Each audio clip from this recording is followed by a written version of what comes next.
but I was left holding the puppy, and that was quite a big deal and quite a lot of work, and I hadn't ever thought I was going to be single with a puppy.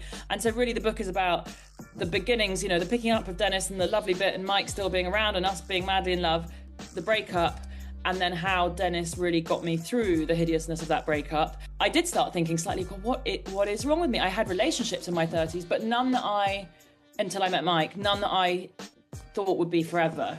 And so I did, I suppose, start just feeling a bit more. I'm feeling a bit more sensitive towards my late 30s. I'm thinking, God, yeah, what is wrong with me? When will it be my turn? He made that very clear on our first date. He said something along the lines of, listen, I have relationships, but they're never exclusive, as in they're not monogamous. And at the time, because this was, I think, three weeks, less than a month, I think, after Mike had left, I was like, well, do you know what? I'm just out of something. And so I ended up I really felt like I wanted to make it a more serious, more thoughtful book than it would have been. It all looks good, but in the book, when you say we're going to get a puppy, I think, oh, such a bad idea. He's really funny. He does very, very naughty things. He's constantly stealing socks, constantly, it was a bit revolting, constantly stealing knickers from the laundry basket. Yeah, my dog used to do that. It's weird. It's gross. He's such a pervert. Hello, everyone, and welcome to How to Have Extraordinary Relationships podcast. And today I'm thrilled and I'm smiling a lot because I've just read her book.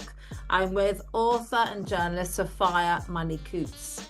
And she's in Leafy Crystal Palace, and she's written a book called The Year of the Dog, and I think the dog will appear, Dennis. A memoir of life and love in 30s, heartbreak, bad dates, and baby fever, and one very naughty puppy. Very naughty puppy who probably will appear at some point. He thinks it's tea time, but it's too early for tea right now. So, so I'm a dog lover, as anyone who knows me knows. So I want to know very quickly about Dennis, what sort of dog he is, how old he is, and tell us a bit about your dog, Dennis. Dennis is a Parson Terrier, which it essentially means he's like a big Jack Russell. Some people say a Jack Russell on stilts. He's a rough-coated, fluffy terrier, which, if any listeners or watchers have terriers, they will know they tend to be quite disobedient and stubborn, but also very funny and loyal. So he's one of those, and it's slightly embarrassing. I keep saying he's 20 months at the moment, which I sound like one of those parents who, insists on saying how many months their children are until their child is 18, but it's only to make the point that he's not quite 2. Yes. I know he's not quite 2. He's still a puppy. He's still a puppy. And I say that desperately in the park when he's misbehaving. I say, he's still a puppy. So I don't know if I'm going to have to stop saying that. His birthday's in April. He'll probably still be misbehaving. Maybe I'll just have to fib and say, he's still a puppy. Yeah, just say he's still a puppy. So he's a Parsons Terrier. So there's all sorts of things to say. So the book okay, if anyone who haven't read the book, read the book. It reminded me of Bridget Jones. It's like Good. Bridget Jones with a dog, with a puppy rather than a baby. But real, because it's memoir, so it's non-fiction. Yeah. So it's literally my Bridget Jones life. That's sort of how it reads. It's very funny. There's some really poignant, sad parts in it. So let's paint the picture. So there's you, your mother, who I'm, because it's written really recently. I thought that Dennis was probably about 8 now, because it's about Dennis. Yeah. So it's really recent history. Yeah, it's really recent history. It's really about the last, couple of years of my life, really. I got Dennis, a couple of years ago, I'd fallen madly, madly in love with the first man that I had ever gone out with, that I thought I would spend the rest of my life with. I'd never thought that in relationships before then. And I met this man, and we fell in love. He's called Mike. Mike. Yes, for legal reasons. Oh yeah, he obviously isn't called Mike, but in the book he's Mike. Yeah. Yes, Mike.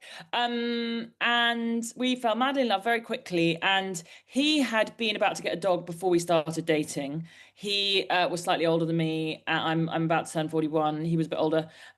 He said he'd given up on dating. I was the last roll of the dice. Just never knew if I should take that as a compliment. And I had also I grew up with dogs and I'd long wanted to have a dog, but I just thought, life's a bit chaotic. I'm here, there, and everywhere. Quite hard to have a dog if you're running into meetings or traveling quite a lot and so on. But then I met Mike, we fell in love.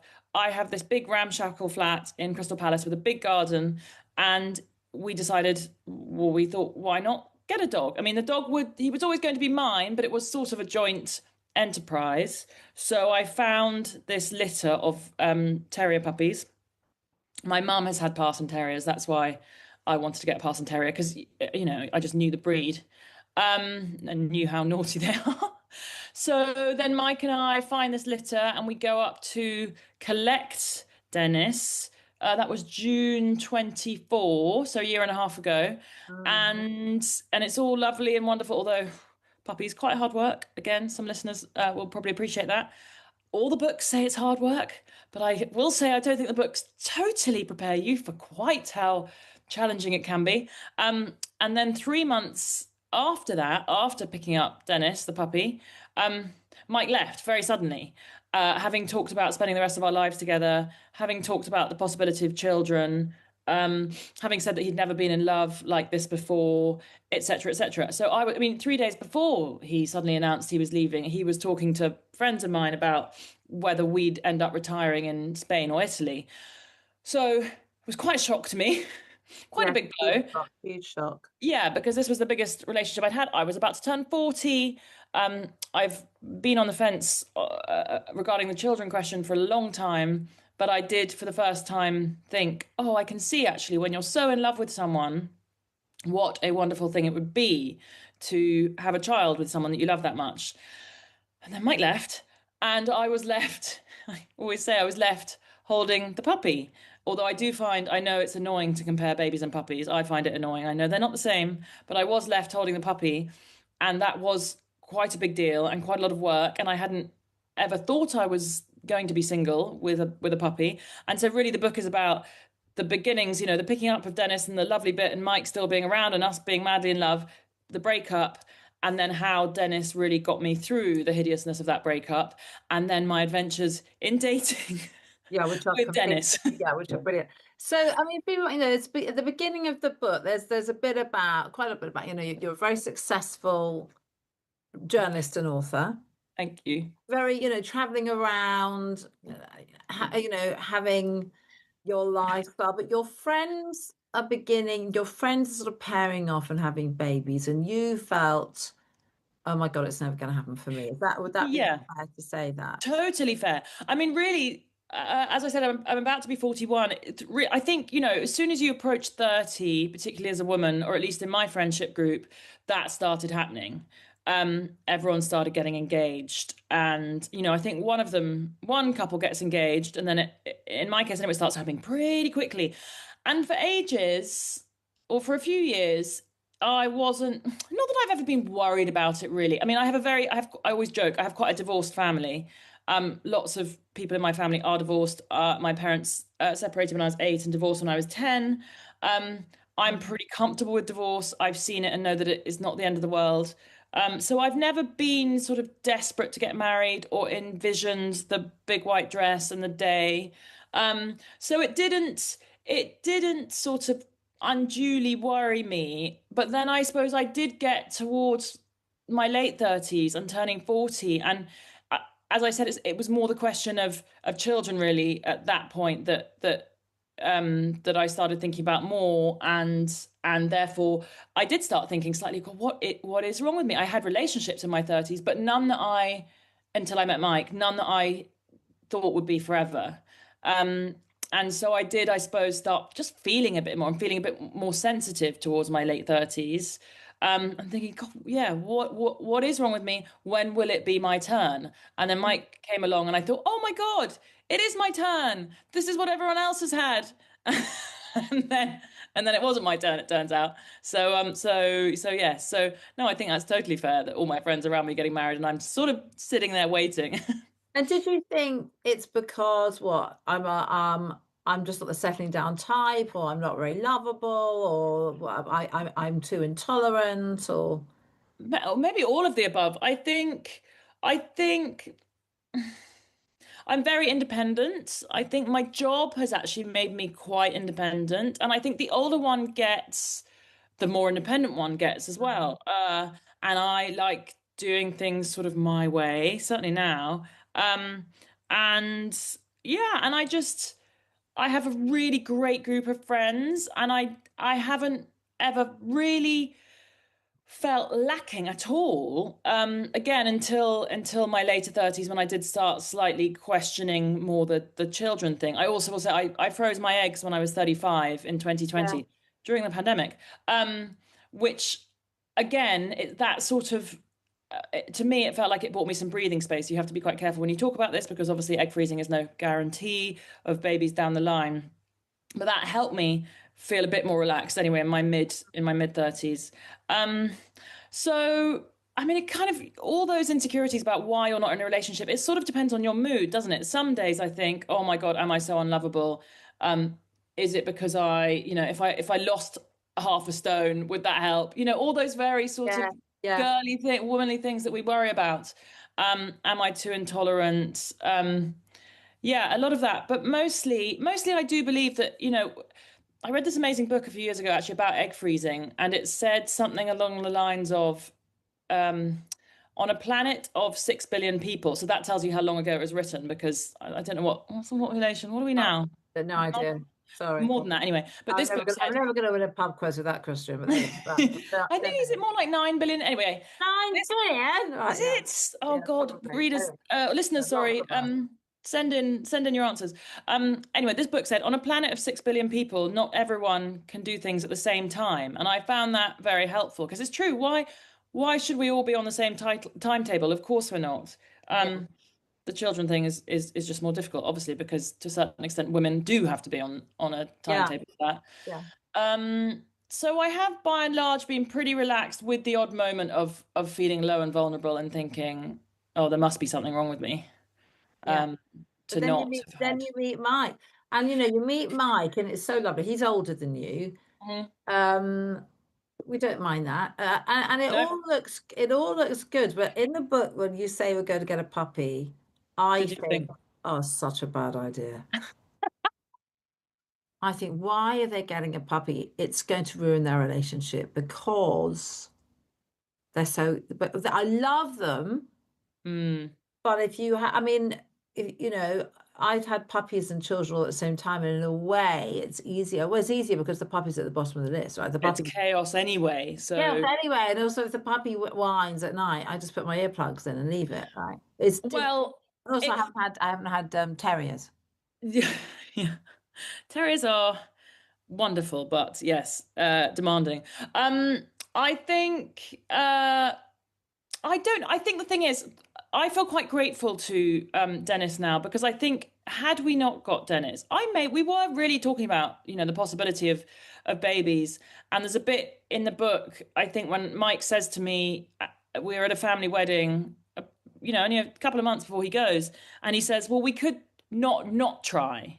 Yes. Which, Yeah. is something that women quite often say, oh, we're not trying. But really, that means you're Yeah. trying, because if you're having sex and you're not using protection, then Yeah. guess You're what? fine. Yeah. There's quite a chance that you could get pregnant. So Mike had said to me, let's not try. And I had, for the first time ever, I thought, wow, yeah, I love this man and I would love to have a baby with him. So maybe we should. And had Dennis not come along, we might have done that. And I now, thanks to bout of therapy after this relationship ended, I now understand more about his character and the type of man that he is, Mm. and probably always will be. And that would have been very difficult, I think, to have had a child with a man like that. It wouldn't. I'm fairly confident it wouldn't have ever worked out. It could have been very difficult, very toxic. And so that's why on the cover of the book there's a line that says something about the dog that saved my life, because in a way Dennis came along and broke us up, and at the time I thought, oh my God, I should never have got Dennis because it's ended the best relationship that I've ever been in. But now hindsight is a wonderful thing. I think, well, thank God he did do that, really, because otherwise I could have been stuck with this man who I think might have made my life very difficult and very sad. So no, I don't feel. I really do feel. I mean, in a way, it sounds so cliched and sort of Hollywood, but I do feel very I feel very grateful to my dog. Yeah, well, so Dennis comes along. So there's many, let's hear more about Dennis. There's many times where you nearly killed Dennis. Nearly every chapter. And still, and actually, only last week. The funny things at the beginning of the chapters, they have things that you've been Googling, and Yeah. they're very, very funny. They're things like how do you get a sock out of a dog's mouth to how do you get over a broken heart when you've been out with a schmuck? Yeah. It's really Well, for all of us, our Google search history is essentially our diaries now, right? yes, The idea of having your Google search history published would be horrifying to most of us. yes, So there were some things that I probably left out, really intimate things, but I did also put yeah. in, I put in quite a lot of it. So you get Dennis, and now you've had dogs, because I know that your mother's had dogs, and your mother isn't very well. No, my mum is a real trooper, but she has had ovarian cancer for 11, nearly 12 years, I think now. 4 or 5 iterations of ovarian cancer, and a bit of that comes into the book. And most recently, that was a brain tumor, which had metastasized. So, yeah, poor mum has been horrendously ill, which also informed my decision to get Dennis, because this is in the book, my sister said to me at one point when mum had just been diagnosed with her brain tumor, right, I'm just going to have a baby and you've just got to get a puppy, because we wanted to give mum things to sort of look forward And she to. loves her dog, doesn't she? Yeah. So you're there with your mother quite a lot, and you're doing a great job of working and with Mike. And then Dennis comes along and tell us what he comes on. He's a puppy, great. We know he's a puppy, but he tears everything up, chews everything up, doesn't want to sleep on his own, does a lot of crying. No. At one point, he gets off the lead, or maybe you haven't put him on the lead, and starts running after Sheep.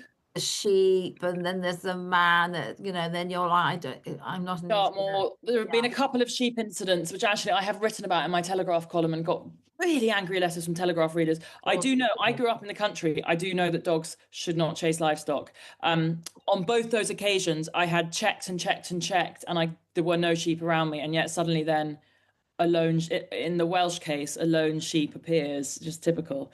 And I have since been to a sheep training, an anti sort of sheep chasing shepherd man. It's like trying to get my border collie not to chase sheep. It's never going to happen. Well, that's for them, that's definitely, it's in their blood, isn't it? I think with Dennis, sadly, I just have to, I mean, now I'm, pretty strict about the lead. So, yeah. So tell us about Dennis as a character. He you get him and you do all the right things in a crate, but he just isn't doing any of it. Well, you can do all the right things. I mean, look, I haven't had children, but I imagine it's the same thing, right? You can do all the right things and you can read the books and you can, I've watched endless YouTube videos. And now these days, there are so many dog training clips on Instagram. I've watched lots, I've read lots. And then in practice, it's a lot harder. I mean, only last week, the park near my flat is there are so many foxes in there at the moment. And Recall, he's a teenager right now, and Recall, I would say, is a little bit hit or miss. And some foxes started mating, and I tried to grab for his collar, but too late, and he went under this fence in the park, and I lost him for half an hour. I just saw this little white bottom vanish, and I lost him for half an hour, and I was running around the park crying because I was convinced that he would have been run over. There were lots of cars coming into the park. Oh my and then God. eventually I get a phone call, and I've been anticipating the phone call because there are lots of roads around me, and I thought he might try and get home across a very busy road. And I've been anticipating this phone call as I ran round breathlessly crying in the park, someone going, "I'm terribly sorry, we've got your dog, but he's been hit." Anyway, luckily this nice Irish man, I won't do the accent, he said, "Hello, I've got your dog." And I said, "Oh my God, is he all right?" And he said, "Yeah, he's fine." And I found him, he was so muddy. But luckily he came back. So no, I would say it's an ongoing battle with terriers. And I meet other people with dogs. If you have a dog and you're in London, the lovely thing is I talk to more people than I ever used to. Absolutely. Yeah. If I know single people in London and they say, "How do I meet you someone?" I always say, "Get a dog." Get a dog. Yeah, but you meet other terrier owners, and quite often depending on how well our walk's gone that day, I say, "Oh, when does it get easier?" And they say, "Well, ours is 9 and he's still quite badly behaved." But we love them. I mean, they're sort of, naughty, but they are funny. Terriers just are funny. They're proper little characters. So you have to sort of put up with the bad behavior as best you can, I think, is what I'm learning. So did you know when at some point I think Mike says in the book, I think Dennis has come between us. He's sort of sleeping in the bed or whatever he's doing, you know. Yeah, And you're having to, it's the time you're having to manage, aren't you? You can't just go at the drop of a hat. You can't no. stay out forever. You've either got to find a dog sitter or you've got to get back in time. You're managing. Yeah, it's a juggle. Dennis. It was a juggle. And definitely, I mean, I think our sex life, to be very candid, took quite a hit because I was getting up and having to carry Dennis out to the garden in the middle of the night to do a wee and then put him back in his crate. And then the mornings I was having to get up early and take Dennis out, Um, all of it is tiring. I find comparisons between babies and dogs so annoying, but having talked to friends Mm. who Yeah, have yeah, both, they similar. say there definitely are similarities. And in fact, my friend Emily, she lives in America. She has now two children and a retriever. And she texted me just before I got, oh, she's in the book. She texted me saying, FYI, I think puppies are more work than babies. So I was like, nah, she can't mean that. It was about a week before I picked Dennis up. Uh, but yeah, it was a lot of work. And yeah, there was this was a couple of weeks before Mike left. We'd been on holiday with Dennis. We'd gone on Yeah. this big romantic road Yes, trip I across, know. yeah, Mad. You've been holding with Dennis. Yeah. across France and Spain. And I'd got a car specially. I was reviewing a big old Jeep, I think it was. Um, and we'd driven miles across France and Spain, staying in lovely hotels, but we'd had Dennis with us. And on the last morning of that holiday, we woke up in this very grand French hotel, and he was just being a bit weird. Mike, I mean, not Dennis. Yes. And I said, this feels weird. Why are you being weird?" And I just remember he said, "I'm beginning to feel the effects of Dennis." And then we had this drive back to the to Eurotunnel that day, and I basically cried the entire journey. And I kept looking over into the back at Dennis, who was a tiny puppy at that point, thinking, "Oh my God, I should never have got you. I should never have got you because this has ruined this relationship." So yeah, so it definitely I can see now more clearly sort of what happened. But again, to come back to my point, I am grateful for that because I think otherwise I could have had I could have become embroiled in with a deeply complicated man down the or like, down the line. Yes, because he at some point has a go at you because you've organized this lovely holiday. Yeah, oh He yeah. says, "Oh, Well, I don't feel I've got any agency." no, I know. I think, I mean, the narcissist word is bandied around a lot. Obviously, you probably hear it a lot these Yeah, days. I do. Yeah. I've done quite a lot of research into this since that relationship, and he really turned at one point. This I think is in the book as well, and turned quite nasty and said, well, actually at several points, but he said to me at one point, "Well, I felt like a child for that entire holiday because you didn't let me pay for anything." And I just said, "Listen, I'll just get everything and then we'll work it out when we get home." I was trying to make life a bit Yeah, easier. yeah, yeah, yeah, yeah. I'll just get everything and then we'll divvy it up when we get back. Yeah. Yeah. And then he suddenly turned and said it made him feel like a child and blah blah blah. And then actually in the end, he never paid me back as it happens. No, no. Yeah. He Bad he life. left never having paid me back. And there were moments, No. and in fact I did talk to my therapist at points being like, should I say to him, if you minded so much about not Then having paid where's for the anything, money, mate? can I? Yeah. And I decided I didn't want to be in touch with him, and it was easier not to be. But yeah, yeah. So It do was you think a you've sudden had end. to grow parts of your character, as it were, having Dennis? Not character, but parts of you that you've really had to kind of discover in order to have Dennis. Yes, I've definitely become more patient, because you have to, I think, with a dog. And I've Mm. definitely, one of the best things is that, I mean, I've always been quite manic about my work. I'm a writer, I'm a journalist, deadlines are pretty key. I often get up very early. I think not much of waking up at 4 a.m. if I've got a deadline and writing, Good or grief. I work really hard, contrary to what a lot of people on Twitter think because of my very silly name. I do work really hard, almost to a sort of manic degree, I think sometimes, and maybe that is why I have concentrated less on my personal life and on big questions like children, because I have been focusing so hard on work, and I identify myself via my, through my work. It means a lot to me. And Dennis has definitely he's sort of forced me on a daily basis to just chill out sometimes, because twice a day, at least sometimes 3 times a day we're up to, we go out, have to go for a walk. And that's a Mm. good thing, I think, really, that I'm forced to step away from my laptop and go and get some fresh air and think about something else other than, whatever I'm writing at the time. So yeah, that's been a really good thing, I think. And as I said, talking to people, in London, I didn't really know any neighbors. And now every morning it's, morning, morning, hi, hi. Although I know all the dogs' names. I know Louis the golden retriever, and I know Bryn the Yes, sausage dog, and I know yes. Blaze the cockapoo. I don't really know any of the But yeah, owners' you names. see, I say to clients that can't meet people, especially they're in London, get a dog. It doesn't matter that you'll know them as, Blaze's daddy. I know we're Yeah. not their parents. Before anyone Sexy. gets cross with me, right? I know we're not their parents, but people say things like, "Oh, you know, are you Molly's mummy?" And I'm Yeah. not sort of obviously her mum because I'm not a dog, but do you mean Yeah. I'm her? Yeah, I'm her owner. I'm her person. Yeah. And you talk to people, and it means you can talk to each other because what opens up is the fact you can just talk about the dogs. Yeah. Otherwise, how do you talk to someone? Or the weather. The weather's quite a Yeah. good at the moment all that we're talking about in the park is the endless sodding mud around here.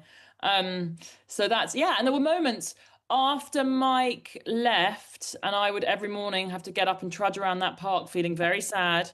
And Yes. there were real moments when really silly conversations. In fact, there was one about at the time I was stressing about when Dennis should have the snip. And I had lots of conversations at that period with other dog walkers. I'd find myself at 7 in the morning discussing castration with total strangers, but at least I wasn't crying under my duvet. Yes. So that did really help. Oh, here he Yeah. comes. He thinks it's tea Here he time. comes. Yeah, Here he comes. Yeah, so he's taught you that. Also, he's very funny, isn't he? I mean, I'm sure he makes you laugh. he's really funny. He does very, very naughty things. He's constantly stealing socks, constantly, it was a bit revolting, constantly stealing knickers from the laundry Yeah, my baskets. dog used to do that. It's weird. Oh, it's Yeah, weird. gross. He's such a Yeah, pervert. yeah, exactly. But it is very funny. And I've taught him a few tricks, and yeah, he just is funny. So when Mike said I'm out, luckily I don't think there was any discussion around custody of Dennis. No, to be fair, like I said, I paid for Dennis. He was always going to be my dog. So no, thank God, because that would be tricky, I think, in relationships where you have to try and organize that. So you have to take a deep breath and start again, and you start dating pretty quickly. Yeah, I'd never I mean, done you've got that love before. coaching hat on, I would say too quickly, but you're out there, you're back on Hinge, and then you I see him, which is even worse. Oh God, don't. That morning, that That was must be awful. horrendous that morning. Yeah, I'd never done that before, started dating so quickly. I'd actually done the opposite. After a previous big breakup, I didn't really date Mm. for over 2 years, although the pandemic was part of that, so that didn't help. And this time, partly again because Mike said something deeply unpleasant about how he never found me attractive. It was like I needed the validation. I needed to go out and be like, as I said in the book, even Hitler had a girlfriend. I needed to be dating and be reassured that I wasn't totally repulsive. So yeah, I start dating again, and that with a puppy is more complicated than it was previously. And the first date I went on, that was just to a pub, not even very far away. It was to a pub in Brockwell Park. But I remember sitting there all evening. I mean, we weren't even there very long. We had a few drinks, I think. I remember sitting there all evening thinking, oh my God, I need to get home because Dennis will need to do a wee. I need to let him out. He would have weed on the carpet because he was still really little at this point. And I didn't want to bring him because I think that's quite a statement, bringing a dog to a date, although I did on subsequent dates. So yeah, it was a bit fraught to begin with. It's also quite a good excuse to leave, though. To leave the date, yes, no, no, Yeah, no, it's I have true. a system whereby, one of my kids will ring me in sort of an hour. Oh yeah, great. And you can go, oh yeah, okay. Oh no, sorry, I'll be there ASAP. Yeah. Yeah. Or I'm so glad to hear you've got home safely, right? Whatever response I give, they know either to ring again really quickly and shout and scream, pretend there's a Oh, kid, clever. Okay. or whether not to ring back. It's useful. Yeah. So you've You got love that. having children. Unfortunately, Dennis can't do that. He can't. I haven't trained him to use a phone No, yet. But but you could do that whole thing of, oh, he's had a terrible day and I've got to get home. And it yeah, won't yeah, yeah. matter if they think you're a mad dog lady because you don't want to see them again anyway. Exactly. Who cares? Yeah. But you meet no, I'm allowed to ask all this because it's in the book, right? So You're totally allowed to ask anything. Yeah. you meet the theatre director, who's a I mean, really interesting character. yeah, you would love that. Yeah. Well, I tell you why It I was like right. it because I talk a lot about modern dating, but it's quite hard to find examples of it of people who've got to whatever age, doesn't have to Hmm. be older, but who have chosen to be for a period of time non-exclusive. Yeah. Yeah. And he makes that quite clear, doesn't he? At He the made that very clear on our first date. He said something along the lines of, "Listen, I have relationships, but they're never exclusive, as in they're not monogamous." And at the time, because this was, I think, three weeks, less than a month, I think, after Mike had left. I was like, "Well, do you know what? I'm just out of something." In fact, on that date, on our first date, I coughed the whole way through like a Victorian consumptive because I was smoking at the time because I was so heartbroken. And that didn't appear to put him off, luckily. Um, Well, you had a smoker's cough the whole way I had a through. smoker's cough. It was so unattractive. And also because on that first day, I wasn't very sure. I was like, I think he's too old. He's a bit short for me. Not sure. So I thought I think I was very relaxed in that way that if you don't think you're going to see someone again, you just Yes, let your it doesn't guard matter. down, Yes, good. totally relaxed, Yeah. talked about the breakup at length. And he was incredibly understanding. And also because he hasn't had, because he's quite unconventional with regards to his relationships, because he hasn't been monogamous for like 20 years, I think. He's genuinely quite interested, very interested in relationships and what makes one person tick versus another. So we had a very long chat and we discussed it all and then left. And I wasn't very sure if I really wanted to see him again. And then just sent such an incredibly sweet message that afternoon. Um, and then we did, luckily. And then it was, I don't really want to spoil, like ruin the end of the book. Anyway, we Yeah. date in the book for, I mean, really, that's probably 6 months of us dating. And that was, most of it was non-exclusive, Yeah. which was difficult. I have to say, I don't think that's my natural inclination, really, or what I'm sort of naturally comfortable with. I think it's harder for women than men, and that some people may shout me down and say that's very sexist and unfair. I just think biologically, surely we want to know that we're with one person and that one person is ours, um, as opposed to sleeping with potentially lots of people. Yeah. I didn't really, I mean, he always jokes now. I think I went on more dates in that period When he than did. actually he did. I think in practice, I'm not sure. I don't really think much dating on either side was happening. Um, but we had big conversations about it. And yeah, at the end of the book, I leave it on that cliffhanger because we're about to go away for a You're week about to go away for a week at the end of the on book. holiday. And And it's a sort of, we he said decided it's a, something like, oh, he said something, let's have a conversation about yeah, he says, I think there's a conversation to be had. I remember we were in a cafe. He lives in North London and we were in a cafe not far from the Archway Road. And he said, I think there's a conversation to be had about exclusivity. And I said, yeah, yeah, I think there is. And we did. We went on holiday and we had lots of conversations about it. And well, I don't really, shall I give it. spoilers? Well, of course I want to know because Well, that's fine. I mean, that's fine. Well, the long story short is we are still very much together, and I love him, and he's wonderful. We still have conversations, though. We have this amazingly honest relationship, and we have conversations about like where we're at and what we want. And he's very concerned about me and the baby question. He hasn't had children. He's not really wanted children before ever. Um, and and so there is a question mark over that because like I say, I'm about to be 41. I've been on the fence. When I was very deeply madly in love with Mike, I could suddenly see how that would be lovely. um it's a bit more complicated with the director because our relationship, I think, is different. And I'm still not sure, although probably leaning more towards not having children than actually wanting them. So no, we are still together and I love him, but there's a bit of a question mark sometimes over us because it's who knows really. it just from reading it, it felt fun, honest, open, Yeah. and rather different. And I think sometimes meeting someone who's doing things differently is really helpul. It's Yeah, I think good to it's hear. It's really true. And he says a lot to me.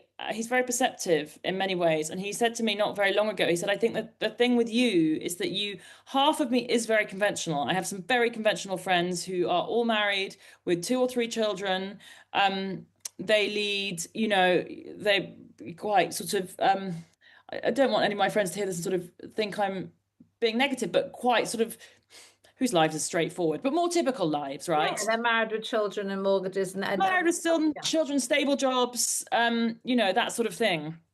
Mm. I have never really felt that I necessarily wanted that or could do that. And I don't know if that's because my parents separated or what really, Mm. or it just isn't in my DNA. But the director, I sort of shy away from using his, the director sounds like such a sort of affectation, but it's just to avoid using his name.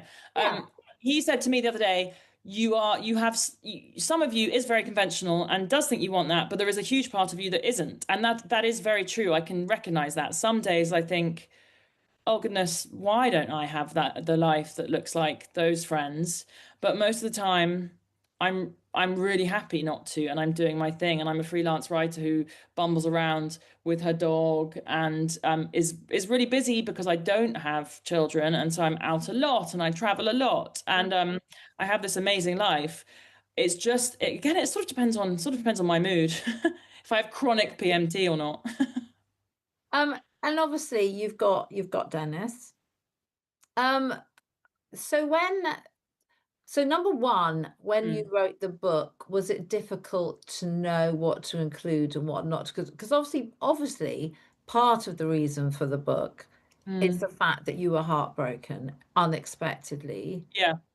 and you had this little puppy who Mm, who already was a big part of your life, but he takes on this yeah. big role in your life. Did you? Hero role. Yeah, he's there, and I mean, God, when I've been heartbroken, and believe me, I've been really heartbroken, I've buried myself in my dogs because they're so wonderful. Yeah. They Those love are there. you, and Yeah. they mean you get out and they do all that.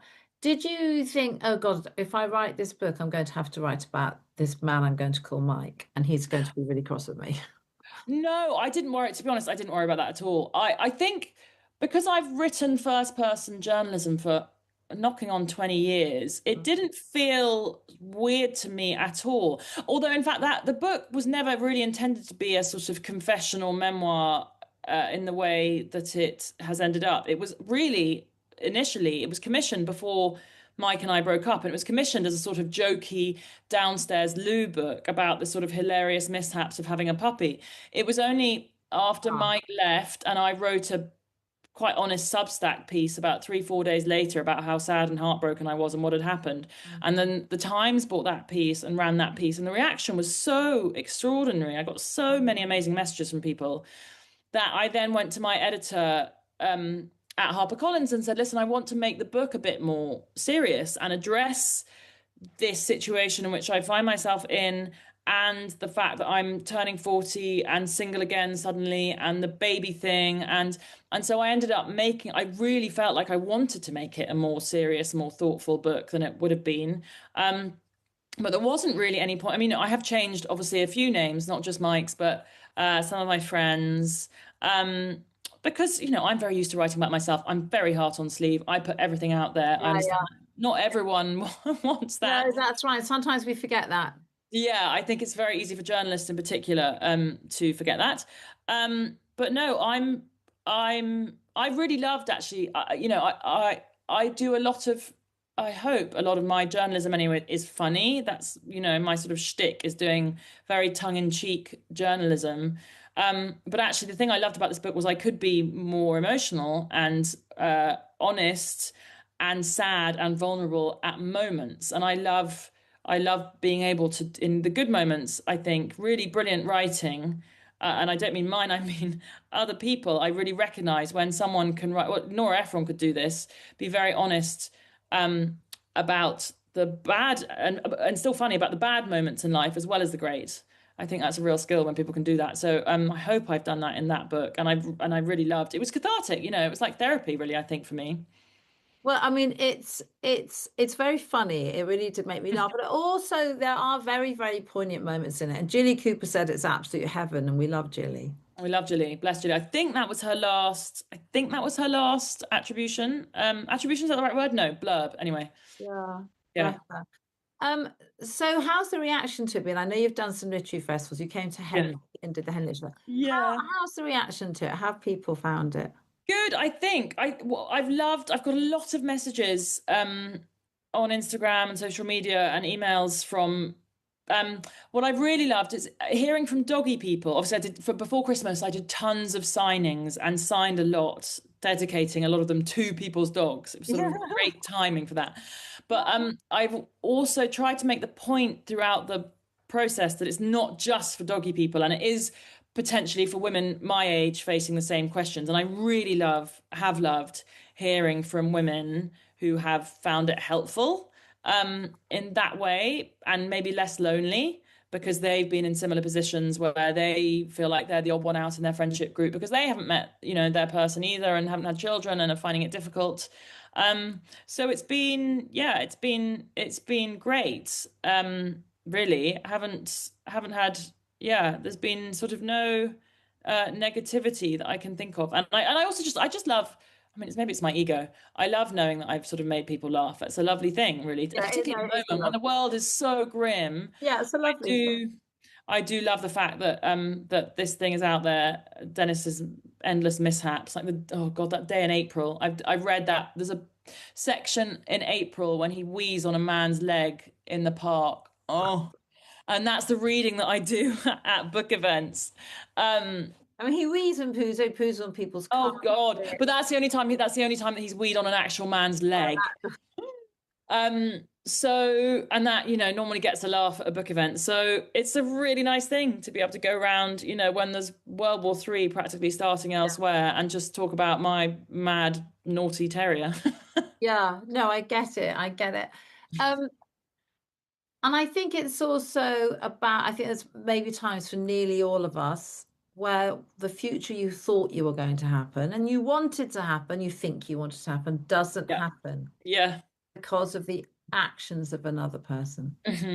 Yeah, no, it changed and also changed really quickly. One day I thought it was looking that way, and then the next day I was like, oh, whoa, hang on, I've got this completely wrong. And I felt very stupid initially because I thought I'm too old to still be getting this wrong. I'm not a teenager who falls for the bad guy. I'm too old to have done this again. So yeah, life did suddenly look very different, but that's quite a useful lesson, right? That life can change on a sixpence, and it's always changing. That thing, it's always changing anyway, isn't it? You never know what's Yeah, around the because corner. who So knew when that happened that you would meet the director? And we don't know what's going to happen with him, but no, he's a very interesting character. yeah, no, he's wonderful. Yeah, He so makes me laugh all the time. yeah, at that time when Mike just went, you didn't know around the corner there was the director. No, he quite often says, "What is it?" He'll tell me off for this. Because he's sometimes, I don't think he'll mind me saying, not the most romantic of people, but he does say he has said before that he thinks there was a sort of reason that we met. And yeah, I think it's true. The romantic bit of me does think, right time, right place. Great. So everyone, everyone go and buy your book. It's on Yes, Amazon. please. Yeah, Or from your local bookshop, the even year of the better. dog. We've got Are a whole you year are to you wait. doing more literary festivals? Can people see Yes, I think so. Well, I will be. The paperback is out later this year. I've got to write another chapter, Oh, which I know. you're doing an I art. don't really know what that's going to be at the moment. I mean, it's going to be about Dennis's adolescence, but I'll have to obviously add in some personal life stuff as well. So, It's never going to stop. It is Bridget. I know Bridget Jones isn't real, but we all think she is real. I mean, this potentially can go on. I mean, I love it. We roll get and roll. well, because Dennis is going to grow up, and who knows what's going to happen. Well, I did, if I'm really honest, that moment when in Wales in the book, it's only halfway through the book, when I thought Dennis had disappeared off a cliff after a sheep, I did think I burst into tears because I thought Dennis had died. But then pretty quickly after that, my second thought was, oh my God, my book deal. Because I did think, oh That my is God. I'm so stupid. I'm so irresponsible. I shouldn't even have a dog in the first place. And now I'm going to have to give the money back from my book deal. So anyway. That'd be a very sudden ending. Yeah, no. Luckily, it was all fine. So yeah, I've got to do another chapter for the paperback which will be out in October. And where can people find you? They can find me on Instagram at Sophia Money-Coutts and Substack. And yeah, those two now, because I've left Twitter because Twitter's horrible. But those are my two main places, really. So come join me. Great. Thank you so much for being on the podcast today. It's been great. Thank you for having me, Lucy. Thank you for putting up with endless talk of dogs. No, I love it. We all love dogs. Yeah. I don't love dogs. I mean, we all love dogs, but I won't hear anything against dogs. So that's the end of that. Me either.